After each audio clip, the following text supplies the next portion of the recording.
Áno, Valentinko? Ja som tak rozmýšľal, To ma zaujíma, to mi porozprávaj.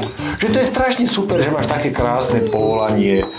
Kreslíš knižky pre deti a také vecičky. Super.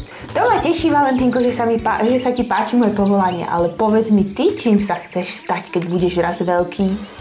No, ja keď raz vyrastiem, tak by som strašne chcel byť kozmonautom, cestovateľom, opravovať elektrické spotrebiče, by som chcel byť meteorológom, potom by som chcel mať farmu na všakovaké semiačka, tie mám rád, potom aj na kokosové orechy a potom by som ešte chcel byť Formula 1 pretekárom, opravovať motorky, vyrábať motorky a chodiť na motorkách. No tak to už ti chýba iba tá ponorka, Valentín. Aj to by som strašne chcel.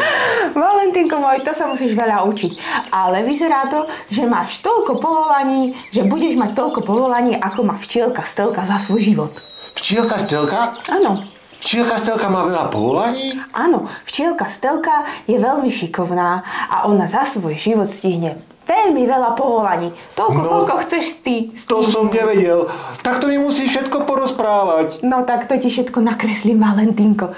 Poďte, deti, s nami a nakreslíme si všetky povolania, ktoré má včielka Stelka. Jupi!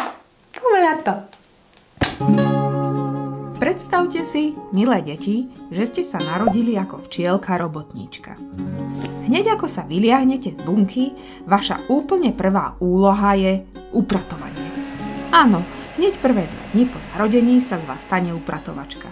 Vyčistíte svoju vlastnú bunku, aby bola pripravená pre ďalšie vajíčko alebo zásoby medu. No a potom sa pustíte do ďalšieho upratovania. Je to trochu, ako by ste mali doma za úlohu upratať izbičku pre mladšieho súrodenca a iné izbičky. Od 3. do 10. dňa života sa z upratovačky stáva krmička. Včielka teraz starostlivo krmí larvy ako starší súrodenec, ktorý pomáha svojim rodičom. Postupne sa z nej stane aj dojka kojička a začne krmiť tie najmenšie larvičky špeciálnou materskou kašičkou, ktorú si vyrába vo svojom vlastnom tele. Túto výnimočnú schopnosť majú len mladé včielky. Ale to nie je všetko.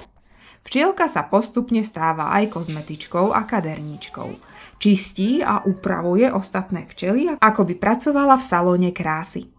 Neskôr sa pustí do spracovania nektáru, ktorý prinášajú lietavky a z neho vzniká med. Takže sa musí priučiť aj trochu kuchárskému remeslu. Okrem toho sa učí aj stavbárčine.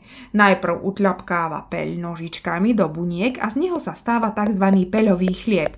No, tak som to nazvala ja. Výživná potrava pre úľ. Potom pomáha aj s klimatizáciou, pomocou krídel chladí a odvetráva úľ ako ozajstný ventilátor.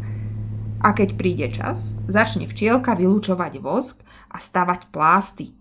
Tu sa z nej stane murárka aj architektka v jednom, pretože každá bunka musí mať presný 6-uholníkový tvar.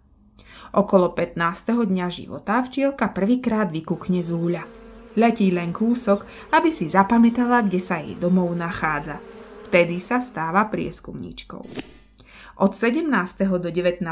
dňa svojho života preberá dôležitú úlohu strážkyne úľa. Postaví sa k vchodu a kontroluje, kto môže vojsť. Ako správna policajtka rozoznáva podľa vône, ktoré včielky patria do jej rodiny a cudziednu nepustí. Stráži tak úľ pred akýmkoľvek nebezpečenstvom. A napokon po 20. dni sa z včielky stáva lietavka. To znamená, že môže lietať z úľa von, zbierať nektár a peľ a prinášať ich späť. Je to síce náročná a nebezpečná práca, ale je veľmi, veľmi dôležitá. A včielka na ňu čaká takmer polovicu svojho života. A niektoré včielky majú tú česť starať sa o včeliu kráľovnu. Krmia ju, čistia a chránia ako ozajstné dvoranky. Vždy sú pripravené priniesť jej čerstvú materskú kašičku alebo jej uvoľniť cestu v úli. Bez nich by kráľovna nemohla v pokoji klásť vajíčka. Niektoré včielky pomáhajú označovať cestu k úľu pomocou vôní, feromónov. Zanechávajú vo vzduchu vôňu, ktorou sa ostatné lietavky vedia orientovať ako podľa mapy. Sú to také malé letecké navigátorky s vôňou.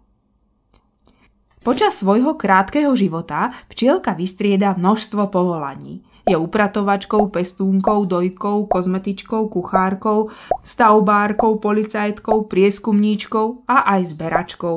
A to všetko len za 40 dní.